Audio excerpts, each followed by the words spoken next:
அப்ப இங்க யோசுவாவுக்கு ஆண்டவர் சொல்றாரு, யோசுவாவே நாளைக்கு நான் உன் நடுவே என்ன செய்ய போறேன்? பராக்கிரமம் காண்பிக்க போறேன். உன்னை வச்சு நான் செய்ய போறது பட்டைய கலப்பு போது அங்க எல்லாரும் மிரள போறாங்க. தம்பி, உன்னை வச்சு நான் செய்ய போறேன். உடனே ஆண்டவர், அதனால நீ என்ன செய்யணும் யோசுவாவே, நீ அந்த அற்புதத்தை கான்சென்ட்ரேட் பண்ணி அந்த அற்புதம் எப்படி நடக்க போகுது, என்ன காரியமா நடக்க போகுது, எப்படி செய்யணும் அப்படிங்கெல்லாம் பயங்கரமா திட்டம் போடுப்பான்லாம் சொல்லல. அவர் சொல்றாரு, நாளைய தினத்தை குறித்து கவலை இல்லாம இன்னைக்கு உன்னைய பரிசுத்தமாக்கிக்கொள். அப்படின்னா என்ன அர்த்தம்? நாளைக்கு ஆண்டவர் 1000 வாக்குத்தத்தங்கள் கொடுத்திருக்கலாம். நாளைக்கு உன்னை வச்சு நான் அதை செய்வேன் இதை செய்வேன் சொல்லி இருக்கலாம். என்னைய கர்த்தருடைய கரத்துல வச்சு எனக்குன்னு ஒரு ஃபியூச்சரிஸ்டிக்கா ஒரு சூப்பர் பிளானை போட்டு வச்சிருக்கலாம். என்ன பிளானை போட்டு வச்சிருந்தாலும், கனவே கொடுத்து வச்சிருந்தாலும், நல்ல ஒரு விஷயம் மண்டையில இருக்கணும். ஆண்டவர் கனவை பார்த்து ஓடு, அதை பார்த்து ஓடு, இதை பார்த்து ஓடுன்னு சொல்லல.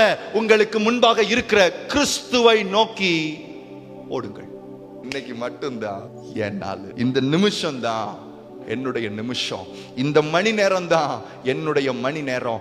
இதுல என்னால திரும்ப முடியும், இதுல கர்த்தருக்கு நேரம் நடக்க முடியும், இதுல கர்த்தருடைய வசனத்தை கைக்கொள்ள முடியும், இதுல நான் அப்படியே இதுவரைக்கும் இருந்த பாவ பழக்கங்களை விட முடியும். இதுல இந்த நிமிஷத்துல today is a blessing, today is an opportunity.